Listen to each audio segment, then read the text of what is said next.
Olá, olá, bom dia. Bem-vindas, bem-vindos, bem-vindes ao Goethe-Institut. Eu sou Karine Legrand, aqui da Programação Cultural. Estamos muito felizes de acolher, no âmbito da nossa feirinha de editoras independentes, a Negrarte, com uma programação muito cheia ao longo do dia, nessa data tão importante do 13 de maio, tão significativa, mas tão cheia de reflexões ainda para a gente levar. E vamos levar essas reflexões aqui juntos hoje. Eu já vou passar a palavra para os organizadores da Negrarte, Lili Santos e Flávio Nogueira, que fizeram a programação do dia, e fiquem para acompanhar as próximas atividades. Obrigada. Obrigada, Karine. Obrigada por ter aberto esse espaço aqui no Goethe-Institut. Hoje é um dia muito especial para nós. É a segunda edição do Negrarte, a segunda edição em 13 de maio, e é um prazer ter todos vocês aqui conosco. Bom dia a todos. Eu queria fazer alguns agradecimentos aqui. Primeiro, a Karine, que acolheu o festival, o pessoal do Unincar, para a temática da FAPESP, a Tuca, que está sempre com a gente. Cadê a Tuca? A Tuca está ali. Obrigado. A Hanna, que também acolheu a gente. E obrigado pela participação de todos. E agora a gente vai chamar a primeira roda, que é a roda de quadrinhos. Obrigada, Flávio. Bom, então, a primeira roda é História e Memória Negra nas histórias em quadrinhos. Eu chamo o Leonardo, que vai mediar essa roda. Leonardo Rodrigues, ele é leitor e colecionador de quadrinhos, é mestrando em Estética e História da Arte na USP, com pesquisa sobre a presença de artistas negros nos quadrinhos brasileiros. Especialista em mídia, informação e cultura pela CELAC USP, ele é redator, ilustrador e editor de vídeo. E aí, para mediar essa conversa, eu chamo o quadrinista, escritor, roteirista de histórias, Rafael Calça. Histórias em quadrinhos e animação. Seus trabalhos de maior destaque são Jeremias Pele, que, junto de Jefferson Costa, recriou o personagem de Maurício de Souza em uma HQ sobre racismo na infância, tendo recebido reconhecimento de público e crítica, além do troféu Ângelo Agostini, troféu HQ Mix e o prestigiado Prêmio Jabuti. E Jeremias Alma, finalista do Prêmio Jabuti e agraciado com o troféu HQ Mix e o troféu Ângelo Agostini. Para completar essa primeira roda, chamo o Robson Moura.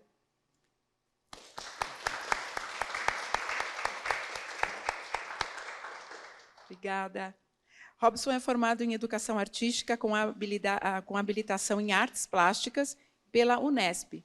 Produz quadrinhos sobre racismo, preconceitos e o negro no Brasil e no mundo. Acredita que não falar sobre o racismo não faz com que ele deixe de existir. Com certeza. Obrigado, Lili. Bom dia a todos. Obrigado pela presença. Obrigado principalmente ao Rafael e ao Robson por estar aqui com a gente, a Negrarte. Bom, hoje, como 13 de maio, é um dia extremamente simbólico, né? É o 135º 13 de maio, e temos muito a caminhar ainda, muito a avançar. E a ideia dessa roda, desse bate-papo, é realmente discutir como as histórias em quadrinhos têm trabalhado a questão das memórias negras, têm repensado a história, né? E não só repensado o que já aconteceu, mas o que poderia ter acontecido e o que pode acontecer ainda, né? Então, acho que para abrir esse papo, eu queria começar com vocês pensando em como esses quadrinhos podem repensar a história, né? Essa presença negra nos quadrinhos pode repensar a história, não só na questão de eventos históricos em si, mas na história que está acontecendo, né? A história é uma coisa em fluxo.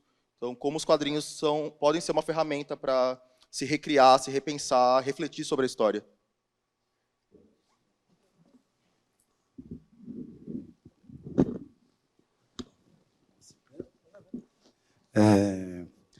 Obrigado. Bom dia a todos, todas e todes, pela presença. Eu, como quadrinista e professor, eu sempre me coloco como um educador também, de trabalhar nessa área. E eu vejo quadrinhos sendo, hoje, principalmente, né, muito utilizado em sala de aula. Eu lembro, isso me remete à década de 80, quando eu era aluno. E eu lembro que eu era muito criticado pela professora porque eu desenhava bastante. E às vezes eu tinha quadrinhos e não podia ler. Então a gente vê que os quadrinhos hoje é utilizado em escola. A gente vê que é muito importante, não só para nós quadrinistas, mas também na educação, como uma ferramenta. E trazer temas que trazem pontos de reflexão, porque você pode ter quadrinhos que seja só uma aventura despretensiosa, mas você pode ter quadrinhos também que traga pontos de reflexão, como racismo, as questões de LGBT, e por aí, né? E hoje eu vejo na minha escola, por exemplo, quadrinhos com essa temática. Então, eu percebo que alguns professores torcem o nariz, escondem, não abordam, e outros que utilizam. Então, eu vejo quadrinhos como uma ferramenta muito importante para abrir esses caminhos de reflexão e repensar possíveis futuros olhando para o passado. Sim. Bom, primeiro, obrigado por estarem aqui. Os quadrinhos estão começando a deixar de ser uma mídia jogada de canto como se fosse desimportante, né? E a gente sabe que hoje é mais viável no Brasil uma produção, um pouco mais, ainda não é o ideal, mas é um pouco mais viável. E os temas eles vão surgindo, porque como a gente não tem um mercado estabelecido, assim, tão mainstream como os Estados Unidos, a gente vai para outros caminhos. E a gente não tem essas histórias épicas, heróicas, de gente de colã, né, resolvendo as coisas com um soco na cara. A gente não tem exatamente esse tipo de perfil, que eu acho divertido, eu gosto, mas a gente vai para um outro caminho. A gente vai para um caminho de histórias, mesmo quando são aventuras, assim, elas são sobre pessoas, fala sobre vida, fala sobre emoções. E mesmo quando a gente olha para fora, olha para o mainstream americano, não existe mais essa questão de esconder os temas, né? Antigamente tinha temas escondidos ali. Quando a gente vê o X-Men, por exemplo, que é sobre preconceitos, né? Estava meio que embutido ali na história, estava ali colocado de uma forma muito numa subcamada. Primeiro a grande aventura, e aí depois se falando cada vez mais ao longo dos anos. Hoje nem é isso, está direto, está se falando de racismo, está se falando de LGBT-fobia, está falando sobre as coisas de uma forma direta. Quem é mais velho, mais reacionário, né, fica muito indignado, né? Mas aí é problema dessas pessoas. Então a gente está vendo isso de um mercado enorme, isso reflete também na gente, como isso é bom. Jovens leitores, leitoras estão chegando, então já estão vendo as histórias dessa forma, a mídia dos quadrinhos dessa forma. Quando a gente era novo, isso não existia. Então a gente está vendo uma nova onda de histórias e de narrativas que faz com que a gente pense como as coisas são agora e nos faz questionar por que elas são como são. Então a gente tem como hoje em quadrinhos falar de como o mundo é e por que ele está assim. E quando a gente entende onde a gente está, a gente pode realmente entender para onde a gente vai, para onde quer ir. A gente precisa disso. Pode parecer para algumas pessoas repetitivo, talvez, né, se falar dos temas, mas é repetitivo viver o tema, muito mais do que ler a respeito. Então, claro, a gente tem o nosso recorte, mas quando a gente vê os recortes de outras pessoas, outras vivências, esse é o ponto. A gente precisa saber como é. A gente precisa respeitar as outras vivências. Então, isso que é interessante, isso que é importante. E os quadrinhos estão fazendo esse tempo agora. Isso é bem legal. E ir para a sala de aula vai para esse lugar de... Vamos falar com quem é bem jovem. Porque, repito, quando a gente era mais novo, não tinha isso. Não tinha nem livro infanto-juvenil falando muito diretamente sobre isso. Não chegava. Não era muito escolhido como o livro para ser trabalhado naquele semestre. Não era. Sabe? Era uma coisa muito mais ampla. Ou então, quando a gente já vai para o colegial, assim, né? o ensino médio, aí é pensando no vestibular. Mas zero debate sobre Machado de Assis, por exemplo. Sobre quem ele era. Ah, tem que ler Machado, porque tem que ler. Aí é uma história do Machado, tal. E não tem contexto. Não tem uma avaliação sobre a ironia da coisa. Sobre esse cara negro, nesse ambiente literário, embranquecido, do Rio de Janeiro da época dele, e o olhar irônico que ele também coloca ali. Não tem nenhum debate sobre isso na escola. Ah, vamos falar dessa história. Aí fala sobre o tema, eu falo de alguma coisa específica, mas não fala sobre o que é esse cara escrevendo essa história naquela época. O que isso significa. Né? Então, quando você esquece esse tipo de coisa, que é o passado, você esquece de falar por que nós estamos fazendo essas histórias hoje. Não nos comparando com Machado de Assis. Estou dizendo que a gente escreve também e a gente tem o nosso contexto. E a gente está querendo colocar o nosso contexto hoje, da mesma forma que ele queria colocar o contexto dele naquela época. Pode criticar à vontade o fato dele não ter algo específico, mas aí você também está sendo anacrônico também com ele. Né? Como é que ele conseguiria publicar um negócio com o dedo na cara naquele momento? Então, tem esse ponto. Ele caminhou para a gente correr também. Agora a gente pode botar o dedo na cara. O Robson pode fazer uma história chamada Casa Grande, saca? Que, aliás, recomendo demais. Né, tá aqui. Em que, tipo, descendentes dos donos daquela casa são o tipo de pessoa que vocês sabem o tipo de pessoa que são. Ele andou para a gente correr.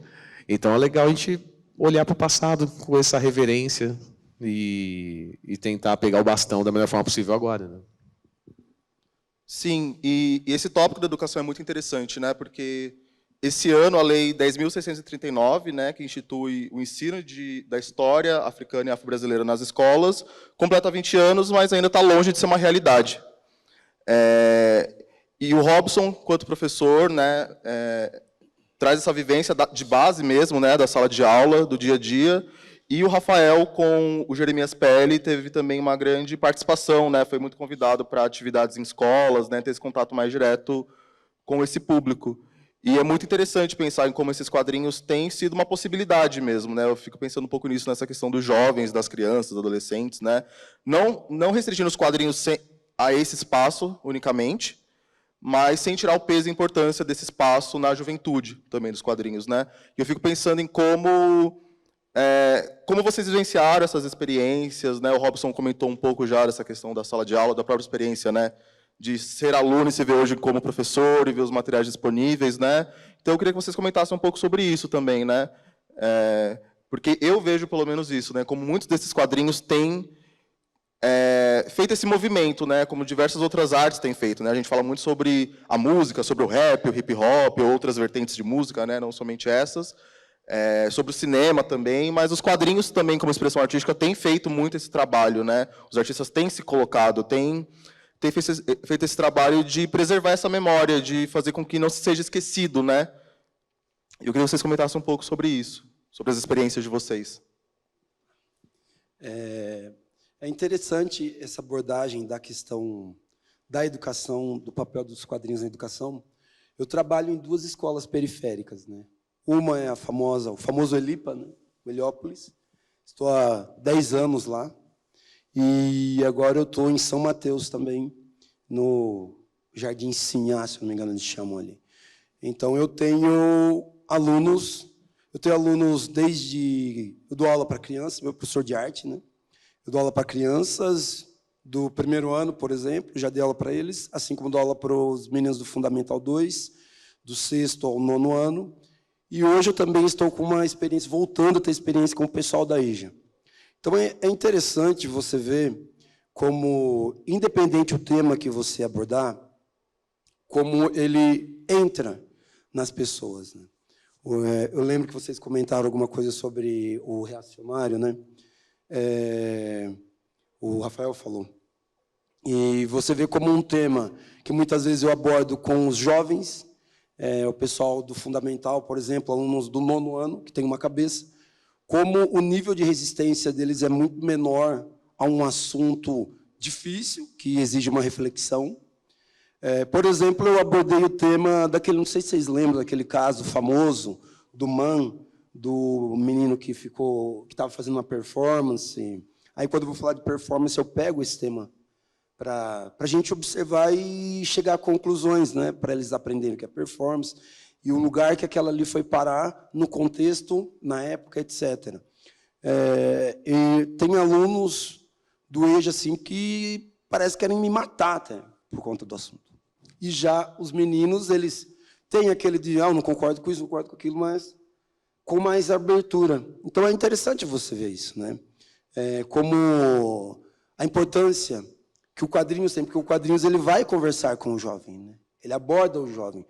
Nós somos adultos e consumimos quadrinhos porque, de certa forma, a gente continuou, né? Mas uma pessoa adulta, geralmente, que não tem mais isso como campo de interesse, ele abandona. Então, por isso que eu acho interessante ter muito quadrinho na escola, na sala de aula, porque você falou da lei, né? Uma lei, ela é homologada, está lá, mas existem pessoas dentro da escola também. E as pessoas concordam, não concordam, fazem, não fazem. Eu tenho um professor que está sofrendo até hoje com as questões que surgiram sobre o Monteiro Lobato, por exemplo. Da dificuldade que é de ver, não, isso aconteceu, tá? Tem um livro. Eu até fiz uma postagem, eu comprei o Presidente Negro para eu ler. E aí foi uma enxurrada, eu postei lá uma enxurrada de pessoas comentando e tal. Eu falei, não, gente, eu acho que é interessante ler, né? Tem gente publicando, aí o Rafael falou que não acha que deve ser publicado, algo nesse sentido, né? Mas eu fico pensando assim, a sala de leitura da minha escola, por exemplo, você está falando do Machado de Assis, o nome dela é o nome do Monteiro Lobato, por exemplo. Né? E está sendo uma luta para mudar, e tem ala que aqui não muda, tem ala. Então, são pontos de reflexão. Então, eu acho que só de existir o ruído, eu acho muito interessante. Porque é um questionamento, é sentar para conversar, mas tem muitas pessoas que não estão muito dispostas a conversar, não estão nem aí para a questão da África, por exemplo, do ensino de África, acha que não tem nada a ver. Eu ouvi essa semana, e chega um momento que você tem que começar a se vigiar mais para não entrar num processo de adoecimento, porque são embates que a pessoa não quer mais escutar, ela quer pôr o ponto de vista dela e ponto. De achando ruim de que hoje critica-se o eurocentrismo. Eu falei, não, gente, ninguém está falando para você que não é para você falar mais do Leonardo da Vinci, do Michelangelo, porque os trabalhos deles, sim, são incríveis, mas o que estava sendo produzido em África também, naquele período. Por que não? Por que não pesquisar? Eu acho que até para a própria pessoa pode ser rica. Outra coisa a se ver, outro trabalho a se pensar. Então, eu acho muito interessante isso. E o quadrinhos é uma ferramenta bem interessante para essa abordagem, porque eu percebi que os alunos mesmo, embora a temática do Casa Grande seja de terror, o Pérolas Brancas já não é, o Black Friday não é, e isso conecta neles. Eles se interessam, vêm conversar comigo. Muitos pedem para eu dar um Casa Grande para ele. Eu falei, eu não posso, porque como ele tem uma faixa etária, eu não sei o que seu pai pode pensar. Ele pode achar ruim. E ele vai arrumar problema para mim, porque se ele não gosta da minha temática, ele pode me fazer ter que sair da escola, eu perder meu emprego, ter meu cargo ameaçado. Então, você mesmo tem que saber como chegar na situação. Mas é um caminho árduo e que você tem que ter uma certa disposição de seguir, porque não é fácil. Não é fácil. Você saber que existe uma lei e que muitos professores não querem abordar a lei. E quando aquela porta da sala de aula se fecha, tudo acontece. Tudo. Inclusive, o professor ver uma atividade que você deu, que está abordando a lei, que ele vai gastar a aula dele, que nem é a temática, para tentar desconstruir o que você acabou de construir. Acontece muito isso. Assim é a educação.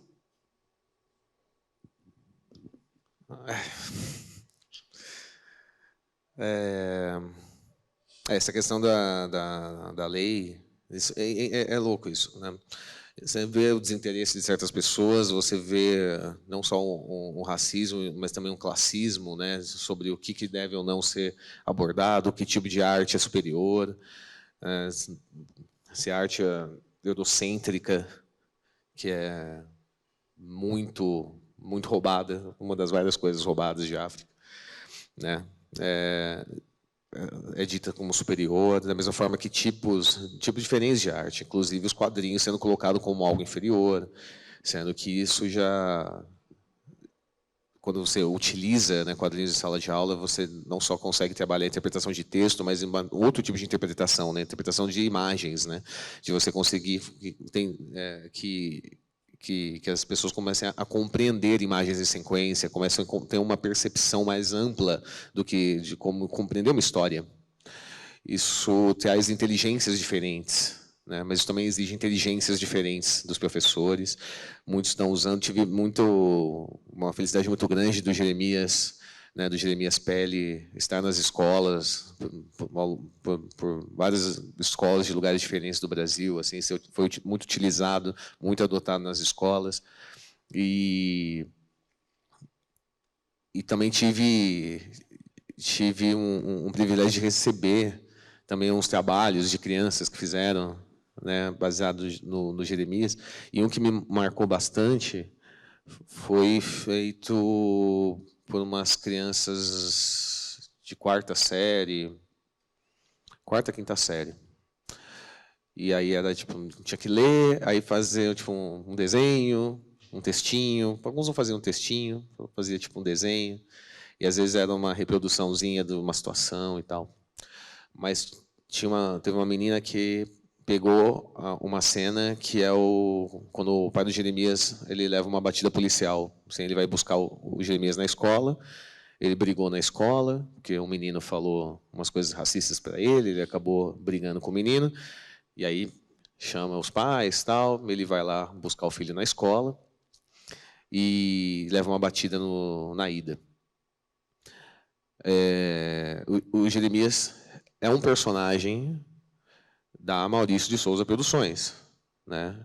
Ele é da Turma da Mônica. Então, há um limite do que se faz, né, dentro do estúdio do Maurício, né?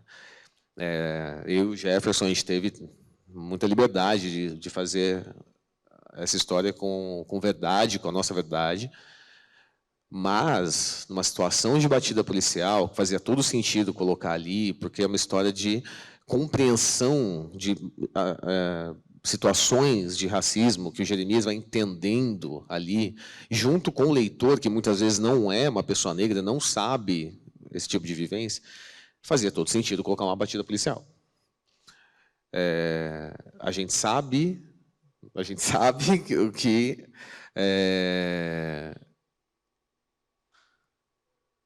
numa batida policial, a arma do policial não fica no coldre. Ele tira a arma. Às vezes a arma está na sua cara. E a única coisa que eu e o Jeff a gente pensou, tá ok. A gente não vai botar uma arma na cara do pai do protagonista dentro de um quadrinho da Maurício de Souza Produções. Mas ele tira a arma do coldre. No trabalho dessa menina, que tem 10, 11 anos, a arma estava na cara do pai dele. Isso não está no quadrinho. É uma vivência dela. Ela tem 10, 11 anos. Isso me pegou, porque não era a intenção. Mas a vida está aí. Ela já sabe. Com 10, 11 anos. Então, se ver nas histórias envolve pontos positivos e pontos negativos. Mas o se ver com verdade é necessário. Estar lá. Entender o seu dilema. Né? Entender que a sua vida ela é relevante o suficiente para ser contada. Porque a gente sabe que, geralmente, nossas vidas não eram, nossa aparência não era. Né? Pessoas brancas de classe média em grandes centros urbanos. Não é isso. É isso que a gente viu, é isso que a gente cresceu vendo. Então, quando a gente se vê, é diferente. Isso faz parte também do ensino de história de África. É se ver. Quando a maior parte da população é negra, que veio forçadamente e escravizada, e hoje, 135 anos pós-abolição, uma abolição canetada que não instituiu nenhum tipo de reparação histórica, e mesmo com políticas afirmativas, no momento isso está bem longe de ser algo reparador de fato, e ainda assim muita gente quer que isso nem exista, nenhum tipo de política reparadora. Quando a gente pensa nisso, a gente tem que saber que tipo de história a gente quer contar, qual é o nosso propósito, porque existe um público para isso, mesmo que esse público não saiba. Esse é o ponto. Muitas pessoas negras lhe dói ver essas histórias. Mas as histórias precisam existir. Hoje, pode não querer ler. Mas quem sabe, em algum momento, se quiser, está aí. Existe, é fácil de achar. Tem que ser fácil de achar. Tem que existir. Nosso trabalho não é enfiar a goela abaixo em nenhuma história de ninguém. Para ninguém. Mas a história precisa existir. Nosso papel é esse. A gente passa pela vida por um curto período, e a gente tenta fazer alguma coisa, e pode ser que vão ler o Casagrande, ou vão ler o Jeremias, depois que a gente estiver velho, ou tiver morrido. Mas vai ler, porque existe, está aí. Tanto faz, sabe? Não precisa do tapinha nas costas hoje, não importa. Vai ler, está aí, maneiro. E esse é o ponto. A gente vai fazer esse trabalho. Alguns professores vão fazer o trabalho de base, outros não. E, infelizmente, pessoas são complexas e mesmo professores negros muitas vezes não estão interessados em tocar num assunto muito dolorido. Ninguém é obrigado, mas vale a pena existir. Está aí, tem histórias. Aqui fora, na feirinha, muitos livros que existem. O livro é real, porque as histórias que estão neles são reais. Então, a gente faz nossa parte, a gente tenta fazer. Só fazendo um puxadinho na fala do Rafael, isso que é complexo, né? Que ele falou assim, você terminou falando que não é obrigado, né? Quando é uma lei, deveria, né? Porque é uma lei que você tem que fazer. E é interessante que, geralmente, essas pessoas que não querem são as mais ditas como legalistas na escola, que você tem que fazer tal coisa, tal coisa, tal coisa. Aí, quando vem essa lei, não, isso eu não vou fazer. Não, que etnomatemática, ok? Que olhar para a matemática da África, que tem coisas muito interessantes lá. Não quer. Entende como é complexo? Porque você está lidando com pessoas. Então, vai ter essa resistência, sim. E aí você tem que montar grupos de professores, criar projetos com eles, para desenvolver algo para chegar nesses alunos, porque eles estão sendo privados de outras histórias. E ninguém está falando aqui que não deve ter as histórias que já são contadas. É só adicionar mais. É só adicionar mais. Sim.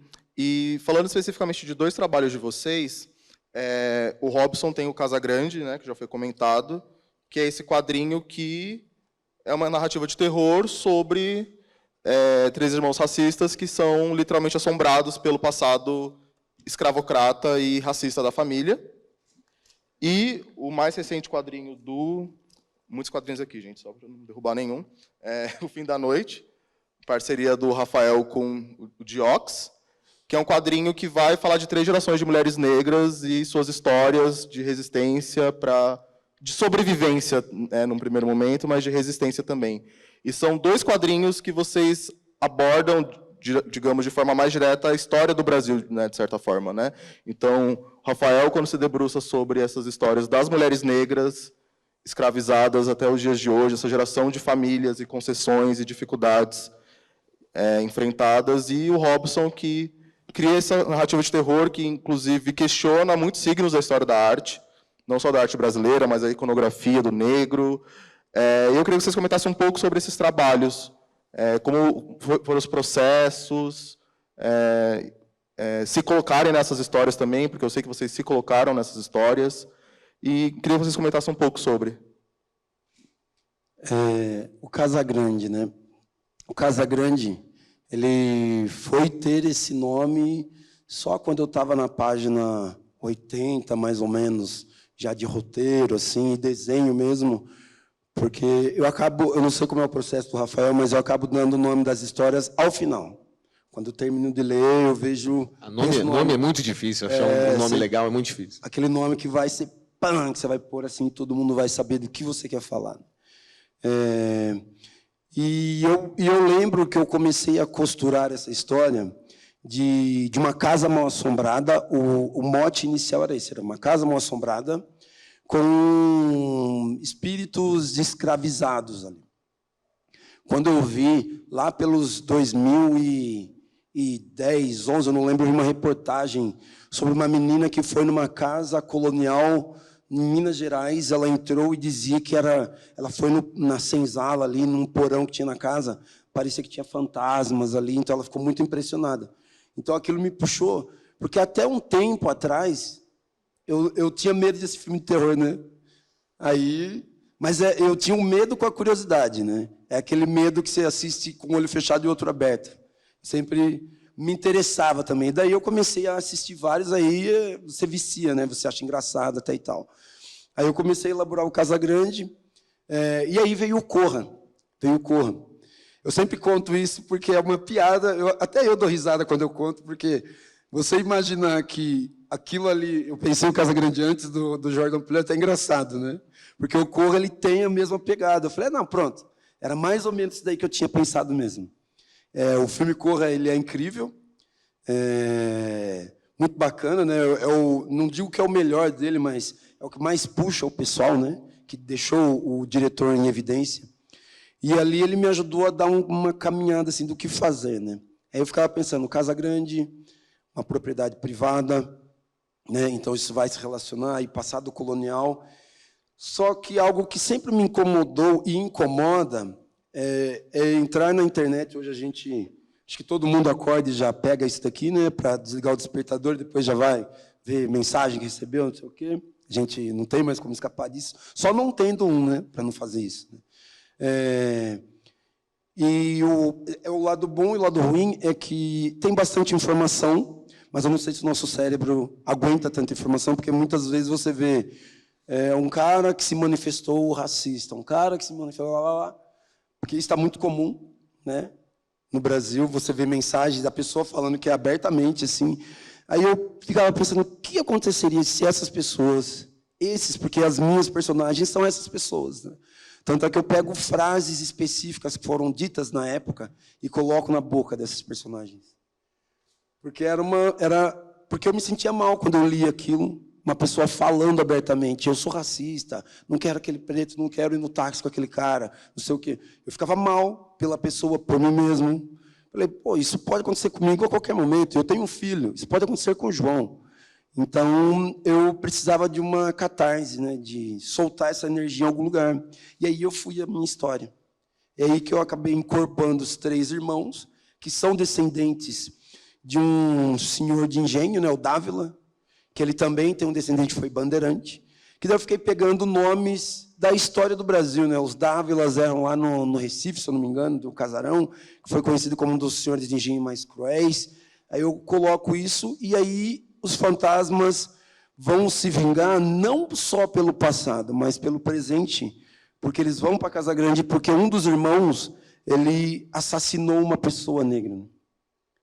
Então, eles estão meio que fugindo da casa, como se fosse um veraneio mesmo. Eles vão para lá para passar um tempo e deixar a notícia dar morrer, né? Ficar mais morna, para eles poderem voltar, porque uma delas é influencer e tal. Então, eu pego tudo isso daí e coloco nessa HQ, que aí, no final, ela podia ter sido... Eu lembro que eu coloquei Máscara de Flandres, falei, muito longo, não, a pessoa vai ler ali, aí você vai ter que explicar o que é a Máscara de Flandres. Até eu pensar no Casagrande, falei, um nome... único. Tanto é que era a piada que era Casagrande tudo junto, né? Só para você ver como eu fugi de algumas aulas de português, né? Aí um amigo meu, né, o meu revisor, ele falou, Robson, mas aí você está falando do jogador, né, pô? Casagrande, tem um hífen aí no meio, senão você vai achar, tu não vai pensar que é uma HQ sobre o jogador Casagrande, né? Aí ficou o Casagrande, foi postulante ao HQ Mix também, quase ganhei, né? Quase ganhei. Mas, para mim, ela vem me trazendo mais e mais coisas assim, que é muito maior do que você ganhar um prêmio, né? Então, eu gosto bastante, sim, e é muito bacana ter produzido essa HQ, que foi a minha terapia de pandemia. Eu produzi ela toda naquele período que a gente não podia sair na pandemia, que a gente fazia trabalho online, não podia sair de casa e tal. Ela me ajudou a passar por esse momento. O Fim da Noite, originalmente, assim, o Fim da Noite saiu pela editora Darkside. Em 2020, eles fizeram um primeiro prêmio Machado, né? Então tinha a categoria quadrinhos, literatura, tinha várias categorias ali. E eu e o Jox, a gente concorreu, a gente ganhou na categoria quadrinhos. E originalmente se chamava Aurora, né? Que é o nome da protagonista ali, maior da história. Só que a editora já tinha um quadrinho chamado Aurora nas Sombras, que é um quadrinho muito, muito bom, assim, e tal. Então, tipo, para não remeter diretamente, nem confundir ninguém também, depois eu repensei ali e tal, tipo, já comecei a pensar, não, tudo bem, vai ter que mudar o nome, já que a gente ganhou, tem que repensar o nome ali. Aí cheguei ao Fim da Noite, que é meio que a mesma coisa. Mas também acaba trazendo um significado do fim de um momento, o fim da escuridão, né? O fim de um lugar de medo, de lugar de estar se sentir perdido. Mas chamava Aurora, mas por quê? Por causa dessa protagonista, a história de 3 gerações de mulheres negras. E a primeira que nasce ali, a história começa em 1940, ela já é pequenininha, e ela chama Aurora. Mas é porque ela é baseada na minha avó, que chama Ana. Então, o subtexto do panorama das mulheres negras, que há essa vivência que se repete, várias coisas se repetem nas famílias negras, esse é o subtexto. Eu queria falar da minha avó, eu queria falar da história dela.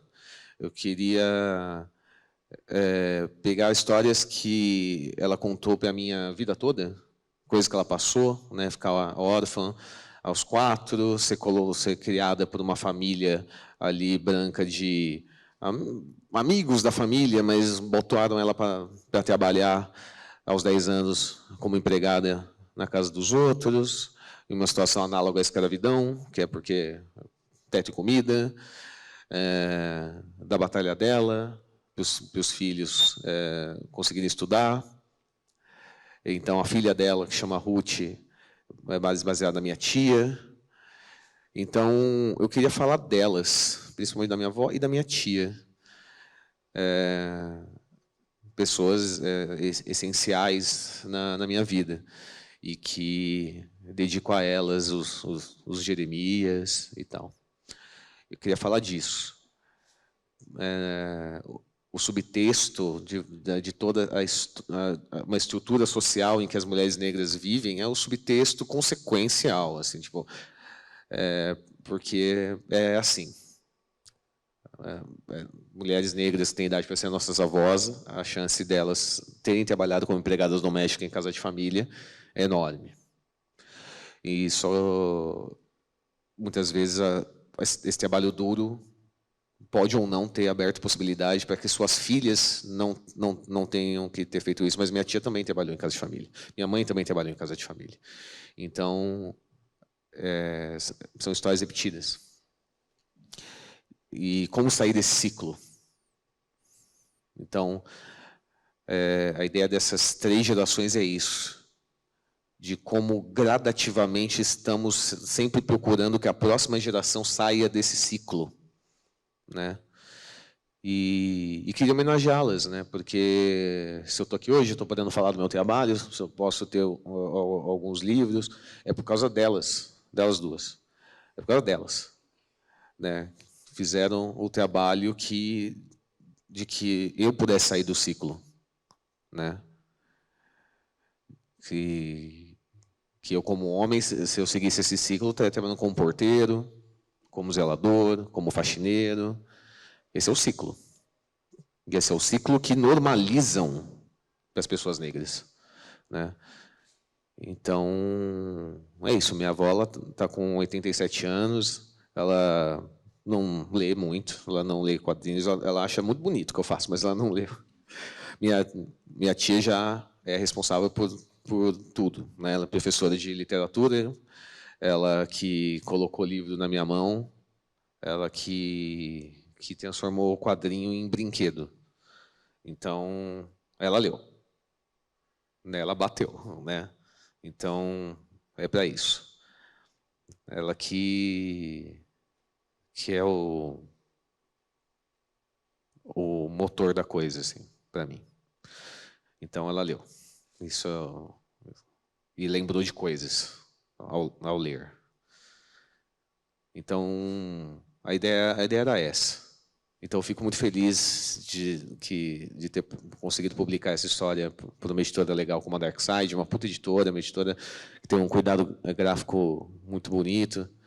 E a capa é baseada naqueles chão de caquinho de casa antiga, né? Que é vermelho, e muitas vezes é vermelho, preto e amarelo, mas muitas vezes é só vermelho. Eu lembro que no pátio da minha escola tinha um chão desse que era só vermelho, assim.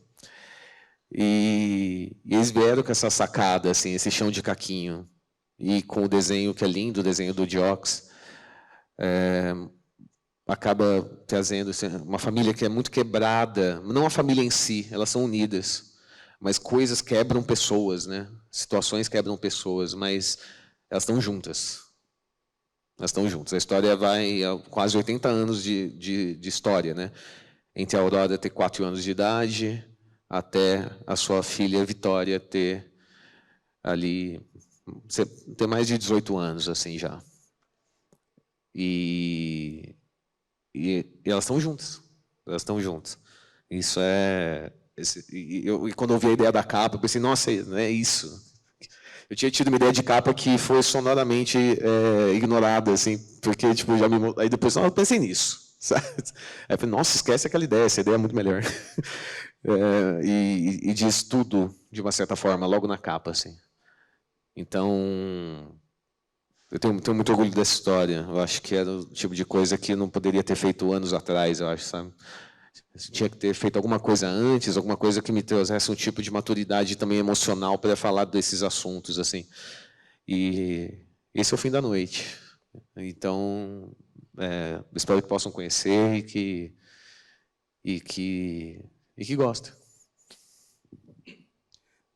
Bom, eu queria agora abrir para perguntas, saber se alguém gostaria de fazer alguma pergunta para o Rafael, para o Robson.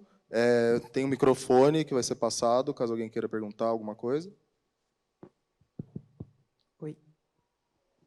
Eu só lembro que, como está sendo gravado, é legal falar no microfone para passar no vídeo, né?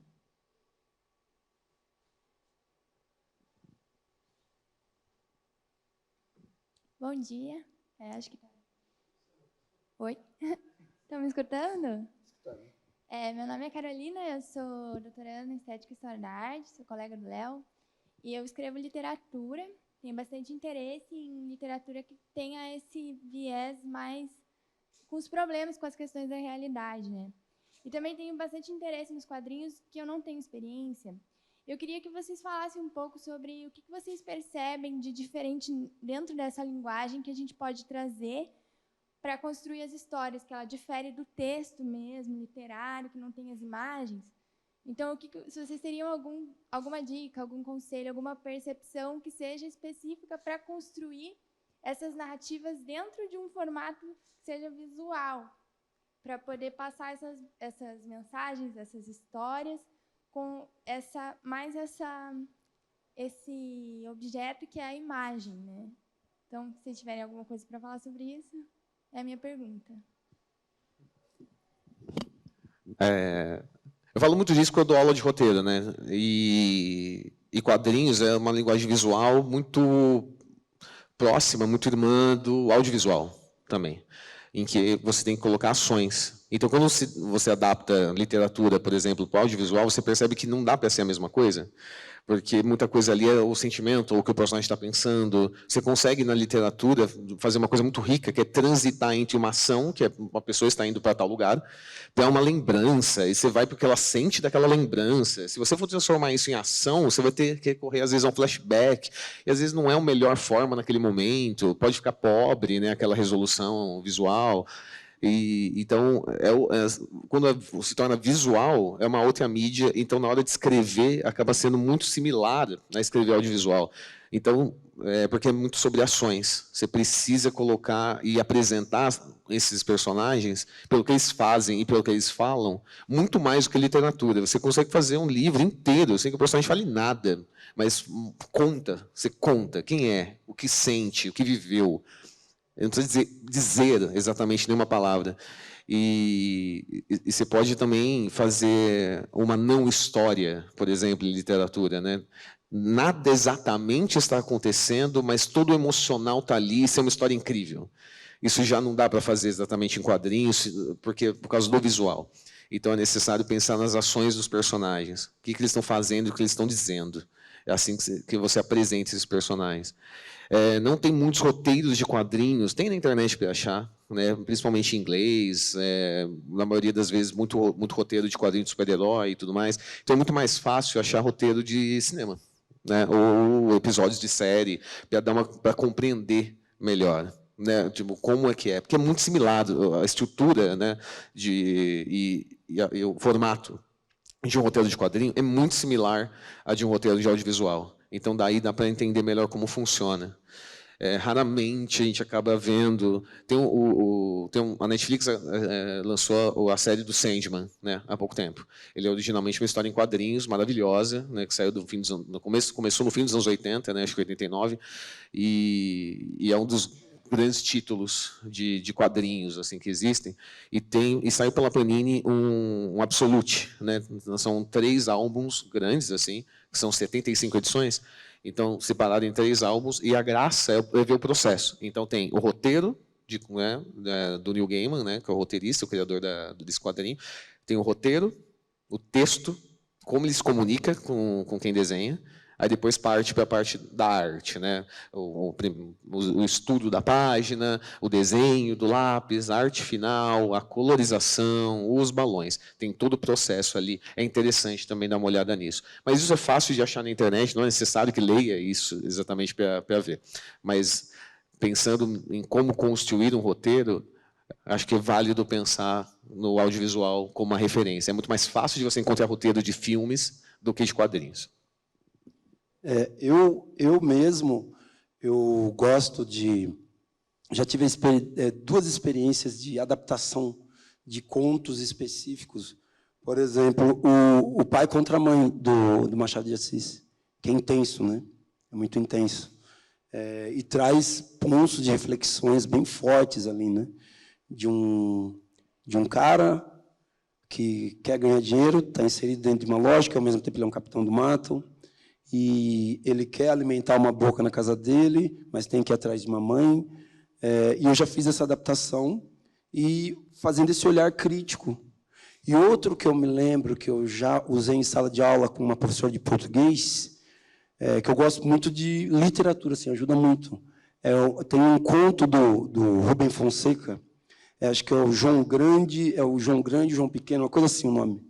Não sei, é mais ou menos isso daí, né? Que são 2 irmãos, eles são descendentes de portugueses e estão no Brasil, e ele passa a narrativa toda mostrando que o mais velho tem um problema, o mais novo se espelha no mais velho, como é o normal, e aí a gente vai descobrir o porquê a família tem um problema com esse cara, né? Que é a questão racial muito forte, impregnado ali. E por a família ter sido descendente de português, como assim vai se relacionar com pessoas assim? Só que a literatura ela tem um jeito de contar que é mais fácil você conduzir, né? Aí você tem que ter um certo olhar quadrinístico, assim, de pensar como é que isso vai funcionar na hora que eu colocar imagens aí. Vai ter o mesmo impacto? Porque muitas vezes a gente pega roteiro, né, e adapta para o quadrinhos, transforma aquele roteiro em quadrinhos, e você vê que você precisa colocar algo mais para ainda ter aquilo que tinha no texto, quando era só texto.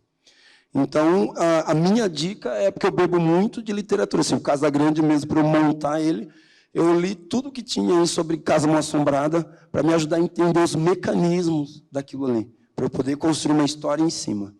Então, a dica... E os quadrinhos também, né? Ler sempre quadrinhos é que a gente tem muito amigo quadrinista que só lê quadrinhos, né? Então, daí ele tem uma certa dificuldade de desenvolver a história. Por quê? Porque ele fica com um olhar viciado. Falei, vá ler livro, vá assistir filmes, vários livros. Isso vai te ajudar a caminhar.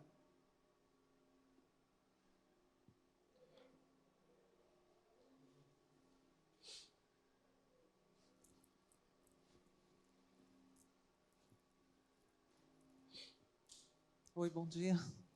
Eu cheguei na metade do começo, mas eu queria fazer um comentário que me chamou a atenção, né? A importância de a gente quebrar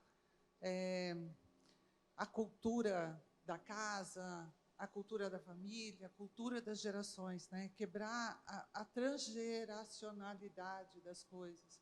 Isso olhando para não só para esse viés, mas para qualquer coisa, né? Às vezes uma pequena coisa faz tanta diferença a partir das próximas gerações.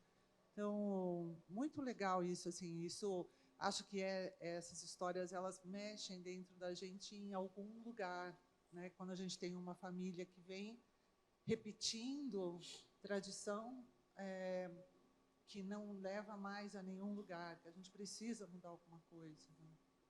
É isso, obrigada. Não, obrigado. Voltando, remetendo ao que eu falei, assim, por exemplo, nenhum demérito a nenhuma profissão, né? Nenhum demérito de verdade. É o que coloca comida na mesa, sabe? Um teto sobre as cabeças de muitas famílias e trabalhos extremamente importantes dentro da sociedade, mas não pode ser considerado sabe, de forma inata a certo tipo de pessoa. Mas e é isso que a gente quebra, né? Quando a gente quebra ciclos, né? Percepções estereotipadas sobre quem deve ser tal coisa. E é isso que é importante, porque quando a gente vai no Google Imagens e pesquisa médico, aparece um homem branco, né? Se você coloca homem de terno, aparece um homem branco de terno, ele é um empresário. Aparece um homem preto de terno, ele é um segurança, né? E está ali, sabe, escrito, né, no banco de imagens, sabe, segurança de um restaurante, sei lá, de uma balada, tal. Então isso tem sido esse trabalho de desconstrução da percepção de mundo e das suas potências, do que você pode ser, né? E isso passa por outros segmentos, do que uma mulher tem que ser, de como ela tem que ser, qual é o seu trabalho, com que tipo de trabalho. Não, porque uma mulher ela é inatamente uma mãe, porque ela é emocional, sabe? Esse tipo de besteira, ele limita as pessoas e te cerceia na sua mente. Então, é necessário ter outras narrativas, porque se não tem uma outra pessoa do lado que fala, não, você pode ser mais do que isso, eu sei que vai ser difícil, eu não vou mentir, mas dá para ser mais, vamos trabalhar junto para isso? Você precisa ter essa voz em outro lugar. Que pode ser num quadrinho, num livro, numa série de TV, num filme, você precisa... Alguma coisa tem que te falar, ó. E nem sempre tem essa pessoa do lado, né? Para te ajudar a pensar, tá, interessante. Talvez essa ideia não tenha sido quebrada imediatamente. Geralmente não é imediatamente, não é assim que funciona, né? Não é uma construção de mundo que você vai pensar, o mundo inteiro, meu mundo inteiro pode ser diferente. Você não vai mudar de ideia do nada, mas com o tempo, com alguns tijolinhos na parede, né?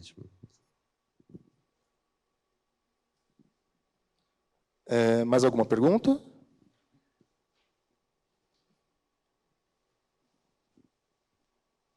Bom, Denise, obrigada pela fala de vocês. Eu fiquei pensando, acho que, Robson, na hora que você colocou que a gente começa a desenhar quando criança, e de alguma maneira me ficou assim, né?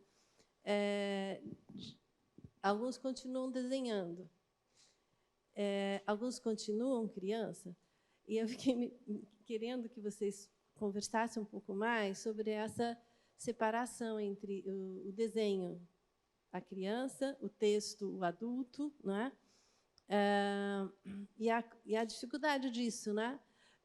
No mundo visual como o nosso, de ação, de espaço, e que a nossa educação permanece com essa cisão, né? Entre texto, desenho, adulto, né? Então, queria ouvir vocês um pouco sobre como é que vocês lidam, né? Então, na relação com outros, né? Na relação com o mundo, com essa escrita pela imagem, né? E a outra coisa que era assim, foi me passando a ouvi-los, falei, nossa, se a gente tivesse, não sei se tem, né? De repente tem, um projeto de material pedagógico, história, geografia, que fosse outra narrativa, né? Que não fosse a imagem, o desenho, ele entra lá, a tirinha, né? Eu queria comentar, vê-los comentando isso, assim, nesses livros didáticos e como é que a tirinha aparece, né? Como de uma certa forma ele é bastante reduzido, né? E fiquei imaginando isso, assim, como deve ser rico você poder contar ou trazer a história, né? Criada a partir de recursos como esse, né? Sei lá, viagem. Posso só pegar carona, né? Eu queria perguntar, por exemplo, esse trabalho que vocês estão fazendo, como será que recebe uma aceitação nas escolas aqui da cidade de São Paulo, do Estado? Eu estou perguntando isso porque eu estou trabalhando como professor numa escola em Goiás, aonde, inclusive, até a ideia da lei de ensino da história da África afro-brasileira, indígena, ainda é muito resistente, se dizer que é uma recusa, vamos dizer, mas realmente é uma resistência. O primeiro ano que eu trabalhei lá nessa escola, eu pedi fazer alguma coisa em relação ao Dia de Consciência Negra. As pessoas, como se eu estava num outro mundo, como se fora da normalidade.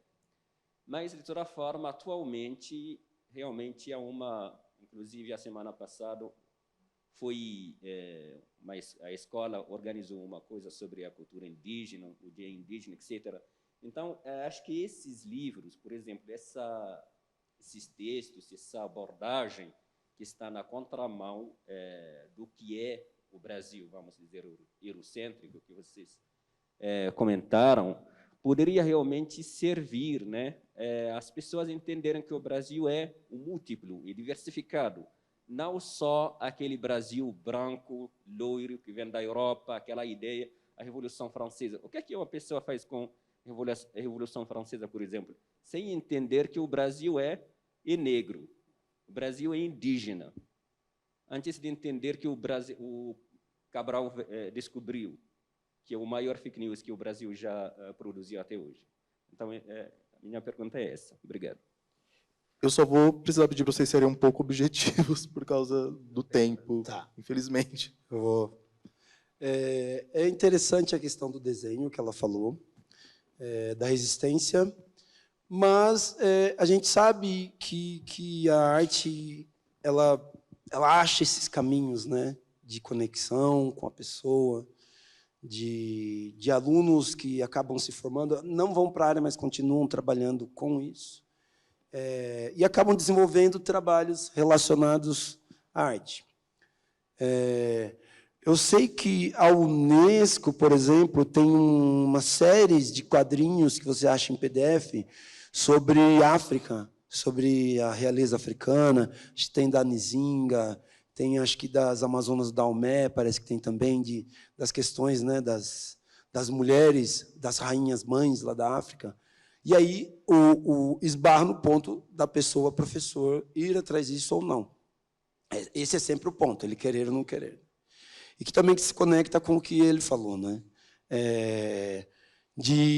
Por exemplo, eu evito fazer ações só no Dia da Consciência Negra, é algo que faz parte do meu currículo. Eu sempre abordo aqui ou acolá indígenas, LGBTs, negros, durante o ano todo, para não ficar uma coisa folclórica, né, de ser aquele dia, para não criar essa imagem folclórica, de você abordar um tema, porque muitas vezes, só para fechar, eu vou contar uma experiência que aconteceu comigo há 2 semanas atrás. Uma aluna muito boa, diga-se de passagem, eu peguei o livro deles para a gente falar, estava falando sobre tambores ali no livro, e tinha 2 imagens para ilustrar o livro. Uma era um grupo musical no Burundi, se não me engano, na África, e outro era daqueles eventos japoneses que rolam aqui na Liberdade, no Japão também, daqueles tambores que eles tocam. Aí ela fez piada em cima, falando que o de cima era macumba, por exemplo. Aí lá vou eu explicar para ela, falar assim, você vê, por que esse você fala macumba e de baixo não? Você precisa entender isso. Porque o seu olhar te conduz a esse pensamento. Você foi ensinada. Então, é um trabalho diário, assim, incansável. Vai surgir na hora que você menos espera, e muitas vezes de quem você menos espera, inclusive pessoas negras. Inclusive professores negros que falam da Revolução Francesa, mas nunca conseguem conectar a Revolução Francesa ao Haiti, por exemplo, que está passando por uma situação terrível agora. Né? Sempre vê uma coisa descolada da outra. E professor negro, entendem? Então, é uma caminhada árdua, mas tem que existir. Acho que as 2 questões se conectam, porque também falo do poder da imagem, né? E que é o que você falou. Quando você vê alguma imagem, ela foi construída para levar você para um certo pensamento, para uma certa percepção, né? E o desenho, a criança desenha e muitas vezes ela abandona. O desenho é uma linguagem, né? A primeira linguagem. Isso vem como história da linguagem mesmo, né? As primeiras civilizações, as formas de comunicar eram através do desenho. Se você vê em África, os hieróglifos são desenhos. Os kanjis japoneses, eles são simplificações era um desenho, era uma ilustração que significava uma situação, e ela foi simplificada até virar um kanji, que às vezes significa um negócio extremamente complexo, tipo, é um desenho. Né? Então, a primeira forma de que as pessoas começaram a se comunicar foi através da arte, através do desenho. Tipo, deixa eu desenhar o que aconteceu, porque a pessoa não tem palavras, ninguém sabia falar, não havia desenvolvido a linguagem vocal. Né? Você tinha que desenhar a situação, onde a pessoa entendeu o que você quer dizer. E isso aí, a partir disso, foi se criando alfabetos diferentes em lugares diferentes do mundo. A linguagem vem do desenho. E aí a gente agora trata isso como se isso não fosse a origem da nossa comunicação. Né? Então, se tornou uma coisa que criança faz e depois abandona. Ou então, coisa que gente que nem a gente, que não quer ter emprego fixo, né? Parece que é isso que pensam. Né? Eles não desenham, não quer ter emprego. Né? Quer desenhar. É artista. Então, a gente, na verdade, permanece numa tradição que é longínqua, né? De se comunicar através da arte, através do desenho. Eu também desenho, eu escrevo e desenho, eu já trabalhei como ilustrador, em revista, jornal e tal, então também venho desse lugar do desenho. Então, a gente tem que lembrar de como a gente vê, que nem eu falei do Google, você procura no Google Imagens e você vê alguma coisa, isso quer dizer alguma coisa, que nem você consegue remeter uma imagem a algo que supostamente negativo e completamente deturpado. Né, sobre cultura negra, sobre religiosidade negra. Então, quando a gente traz isso de volta, sabe, vamos ler quadrinho, vamos ver as imagens, a gente resgata o poder da imagem. Vamos ressignificar o que significa a arte. Tem a alta, né?